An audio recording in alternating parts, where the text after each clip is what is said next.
Welcome to the Lauder Institute at the University of Pennsylvania. I'm Jules van Binsbergen, director of the Institute and a finance professor at the Wharton School. And I'm Jonathan Berk, a finance professor at the Graduate School of Business at Stanford University. This is the All Else Equal podcast.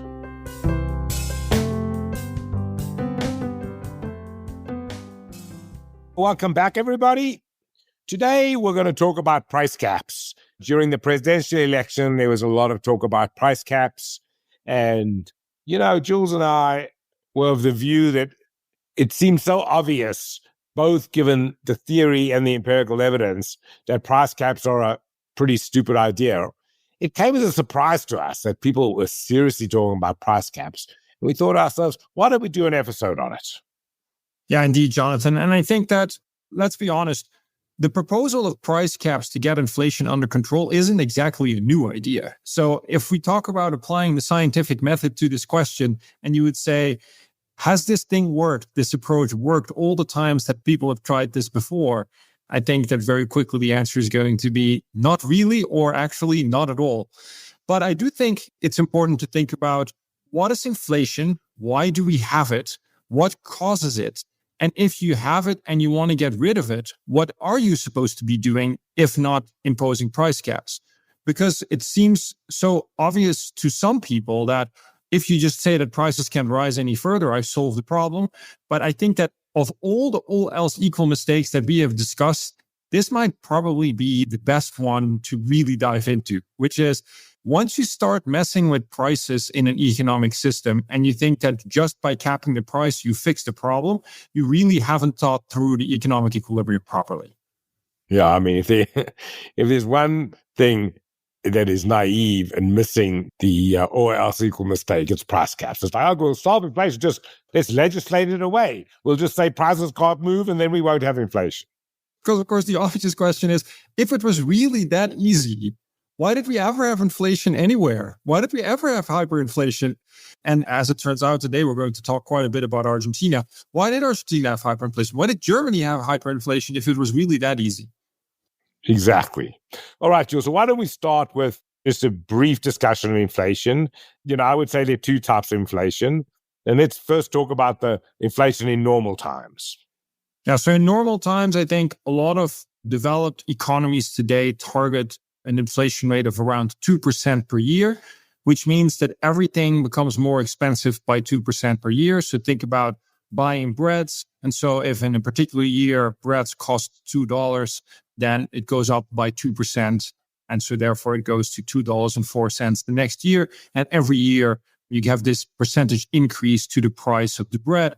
And so the question is, why is 2% a good number? What about trying to hit 0%? Suppose that a central bank or as a government, you had tools to make it zero. Why are we not seeing that? That's actually a pretty tough question to answer, Jonathan. But I do think that many people argue that deflation, which is the decrease of prices, is arguably even worse.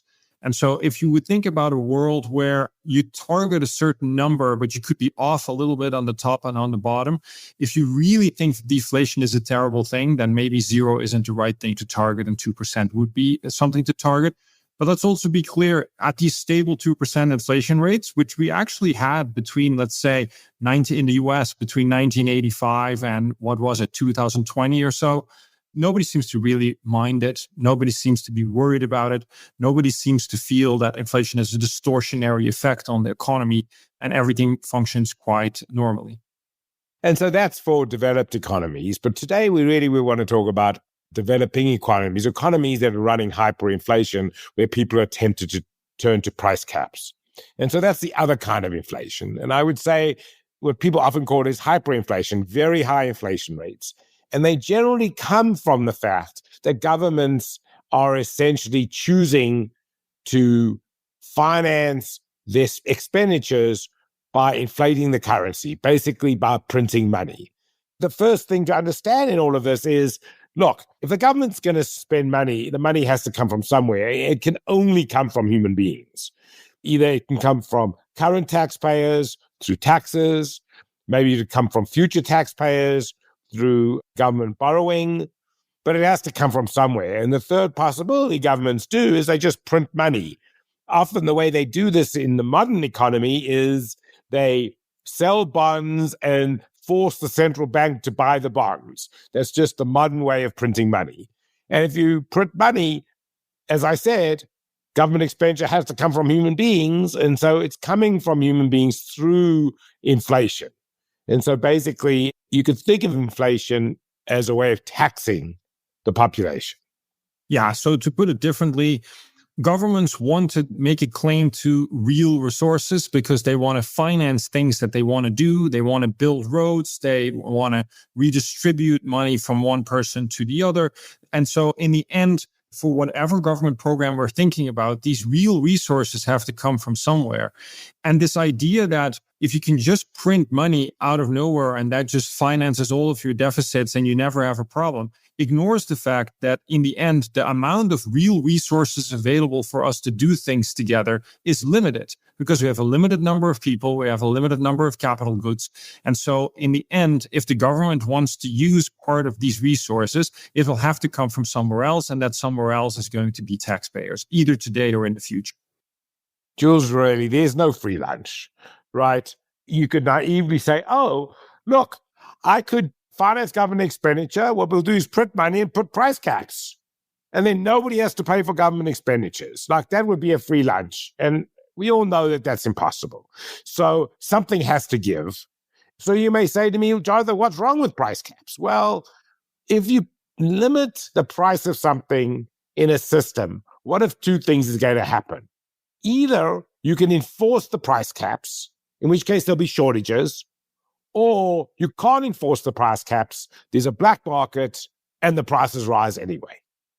We may have talked about this story before, Jonathan, but Michael Sandel in his book, What is the Right Thing to Do, has this fantastic example where Katrina hits in New Orleans. There's a huge shortage of drinkable water. And so you see that the price of a gallon of water just goes through the roof.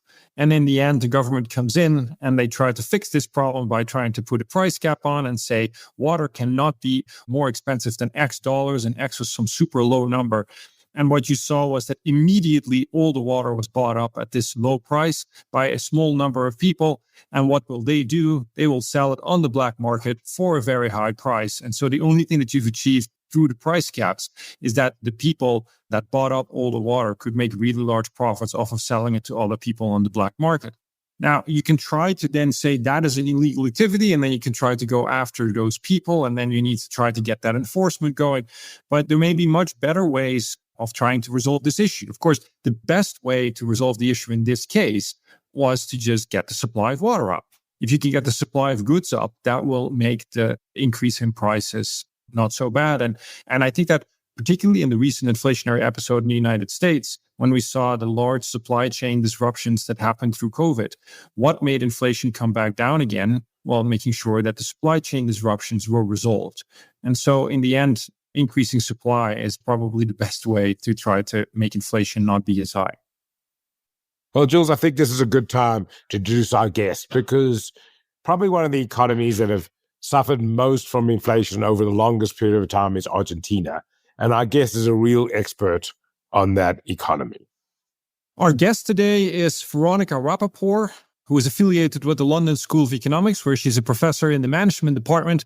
And most importantly for the conversation we're going to have today with her is that she was the deputy governor at the Central Bank of Argentina in quite a key period of high inflation. Veronica, welcome to the show. Thank you, Jonathan, and thank you, Jules, for having me here. Tell us what went wrong over the last 50 years in Argentina. Why is Argentina a basket case when it comes to inflation? If I have to put one thing that was obviously the main problem in Argentina, has to be with the structural fiscal problem. If you go 1970 to 2020, pretty much with the exception of 5 years, every single year we run a deficit, a primary deficit, every single one. And you can say, well, for a couple of years, this is not a problem. But when something is so structural and the market loses any confidence and therefore doesn't lend you, the way you basically sustain that kind of fiscal deficit is by relying on the central bank. The treasury sells the bonds to the central bank. The central bank prints money at and gives the resources to the treasury, and that goes fast into inflation. The more people know about this mechanism, the fastest is the connection. And we had 50 years of that, and there's a point where people are very savvy, investors are very savvy, and recognizing this problem right away. So we had Mohammed Al-Arian on the show where we talked about the U.S. fiscal deficit. Don't you think that there are certain lessons that the U.S. could take away from the Argentinian experience that they could learn something from? I do. So the first lesson is not to listen to theories that are way too crazy. But the US, I think, is different in that it has a size of an economy, a size of the productive system that can eventually, if things got really bad, absorb a lot of what is in there. And moreover, there's not an elasticity in which financial investors have a clear alternative against the dollar if things get really bad. In a country that is much smaller, like Argentina, when things get bad, you immediately go to a more credible currency, and typically that's the dollar away from our peso, and that makes the effect go much faster than in any other place. But Veronica, let me just understand what you're saying, that no country, even the United States, can permanently run a primary deficit without stimulating inflation. I'm not saying that. I'm saying that if eventually investors do not want to fund the deficit, every time the US runs a deficit, issues debt, and if investors do not want to have that debt, and if the government doesn't have any other alternative than to sell that debt to the central bank, then that creates inflation. But basically, all governments have to come to terms with a choice that they either have to run a primary surplus and use that to repay debt, or they have to run inflation and use inflation to repay debt. But countries never pay debt. They just don't allow the debt to explode eventually. So if that debt is believed to be sustainable, there's no reason why investors do not want to hold it. So in our country, this is very often believed to be non-sustainable. Moreover, the debt is not the debt that you have in the US. It's a very short-term debt, very unstable. We have a history of not paying it back when the investors run away. So in our case, that was very, very much perceived not to be sustainable. I don't think the US needs to run a surplus to pay that debt back. I don't imagine the US having to pay that debt back. It just needs not to be perceived as unsustainable. So, Veronica, particularly in Argentina, there seemed to be a discrepancy between the different ways in which you could measure inflation. There are more real-time measures, there are more official statistics. And so I think that a major effort was made recently to try to measure inflation better. Could you tell us a little bit about this experience and what you learned from it? This is part of our ridiculous history of dealing with inflation. One of the most naive ways of dealing with inflation, and I don't want to say naive as if it didn't have bad consequences. It was naive in that it didn't have any of the good consequences that they envisioned, but it was really detrimental, is that they dodged the numbers. They literally intervened the statistics department and they made up numbers for the inflation rate. Wow.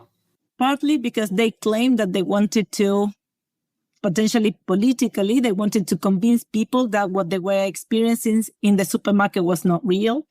Partly because they wanted to, what they claimed was to anchor expectations. The best way of anchoring expectation was by dodging the numbers. And partly because some government debt was indexed to the price index. And by doing that, they were hoping of paying less dividends. But that obviously backfired because people in Argentina became very savvy at coming up with their own ways of computing inflation. And there are actually very interesting papers where they even measure inflation expectation. And you have to see how people that you do not expect to be so on top of economics, they know absolutely everything. I don't know, my grandmother knew about inflation better than what the statistics department was reporting. The other thing they did at a given point is do price controls. And they tried to target those goods that have more weight in the price index. So they actively went after some staples that have a high share in the index with which we measure inflation. Now, price control, we have a lot of experience with price controls, and price control is an umbrella that basically includes a variety of different policies. None of them is good for controlling inflation, but there's a lot of a range in the consequences. For some short-term effect to non-effect at all, to only really bad and detrimental effect, you have some price control that result in shortages, some other ones that were kind of not that bad. For example, Venezuela is another country that has price controls.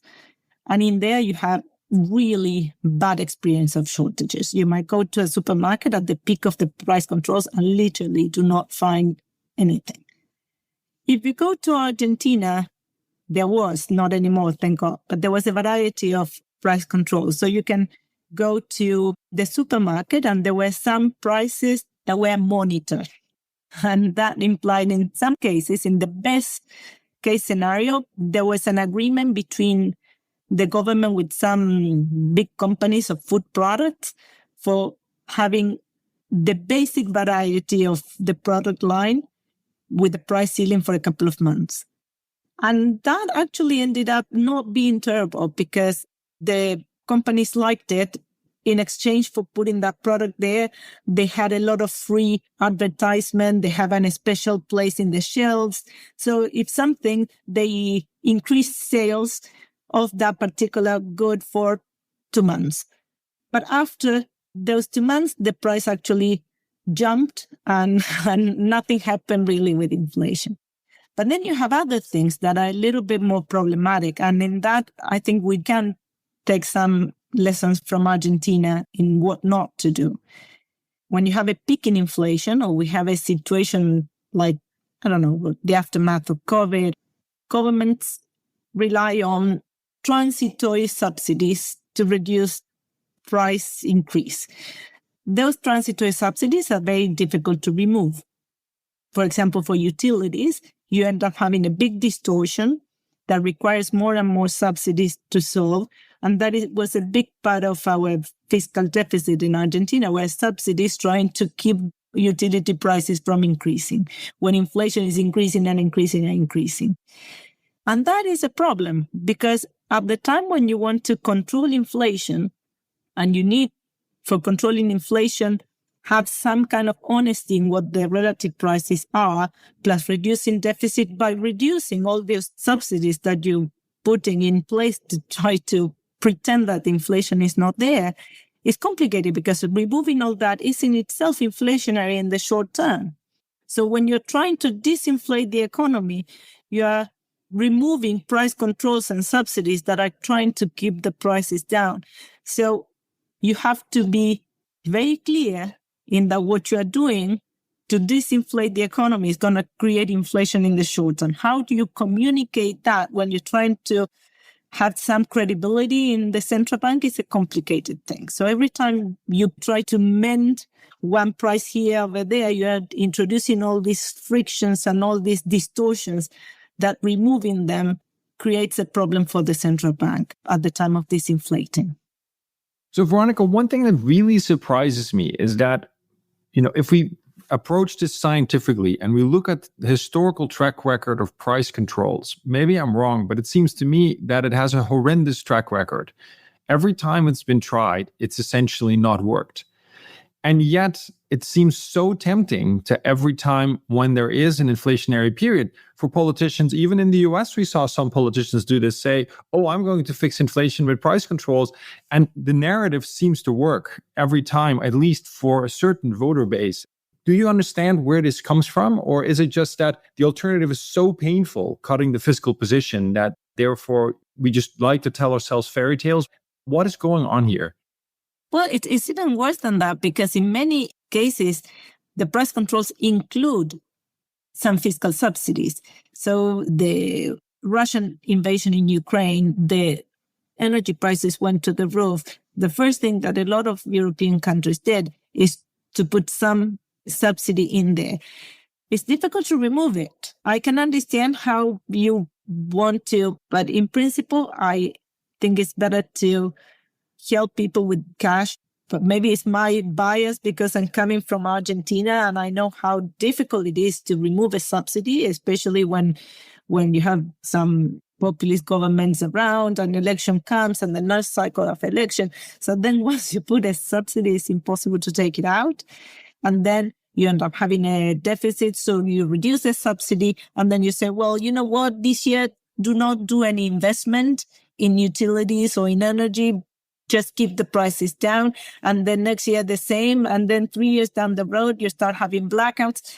It's just these things that are supposedly transitory end up in the long term, either distorting the prices a lot or resulting in really high expenditure when the government needs forever to put subsidies in there, or really under investment in energy, in renewables or whatever, that you need the prices to work. So I think you know the answer, as everybody does, which is it's difficult for a politician or in general to go against. And I don't want to just be politicians are all bad. It is true that people were hurting when energy prices went to the roofs in a tough winter. You understand the reasons. It's just it's difficult to deal with the consequences. As you know, we called the podcast All Else Equal exactly because some of these things that sound so attractive to fix things always have equilibrium consequences and long-term consequences that are so nasty that they're actually not worth the short-term presumed benefit. But, I do agree that a politician's horizon and decision horizon is different than that of a larger economic long-term plan. Or maybe we have to think of a way out. Every time you put something that you think it's important, understand that you want to have a measure that even if it's not the best, it has the easiest way out. So the way out needs to be included in the design of whatever transitory policy you want to implement. So let me ask you a question. Argentina has a new president who I think has created waves outside of Argentina in the rest of the world, President Milei. Do you think he's going to succeed and change the course of Argentinian history? Oh, I hope so. I really do. I'm always pessimistic when it comes to Argentina, but I've been proven wrong this last year. I didn't think we were going to be here a year after he sworn into office. So we are doing better than I anticipated. He managed to reduce fiscal deficit a lot. So here we actually have a surplus in the primary deficit, even in the financial deficit. He had, as I said, a peak of inflation at the beginning. He promised that was transitory, and indeed inflation is going down. But we are talking about 3% per month, not per year. This is above the inflation target in most countries per year is what we have per month. But it's going down.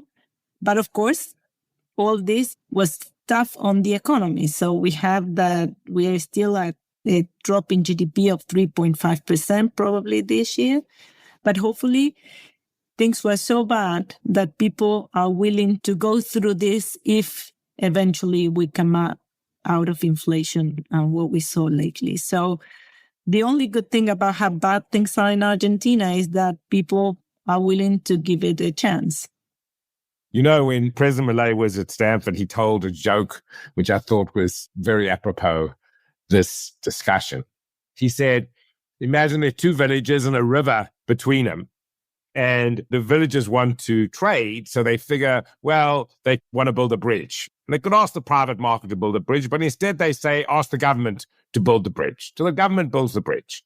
And it leads to tremendous wealth, and everybody's very happy. And so the government decides, well, we should build another bridge. And then very soon the government builds another bridge. And then very soon there's so many bridges, there's no longer any water to bridge. The government then decides what they need is the Department of Water to make rivers so they could build more bridges. That's a good analogy, definitely for Argentina. I don't want to be here saying that markets do not need any regulation, that everything can be done with the market. But Argentina is so far from free markets that we are so into a distortion world that every distortion is trying to be fixed with another distortion and another distortion, that you just want to remove everything at this point and maybe tweak things here and there, but you're really far from that. So I like that analogy, really. Yeah, well, I will say, Veronica, I think you're being too nice to the developed world. I think that we also suffer from having too many distortions and too many government programs, and that we could learn a bit. It might be, but I'm not an expert on this, so I'll let you talk on those things yourself. Thank you very much, Veronica. It's really a pleasure to have you on the show. It was wonderful. Thank you, guys. It was great to talk with you. Thanks for listening to All Else Equal podcast. Please leave us a review at Apple Podcasts. We love to hear from our listeners. And be sure to catch our next episode by subscribing or following the show wherever you listen to your podcasts. For more information and episodes, visit alelseequalpodcast.com or follow us on LinkedIn.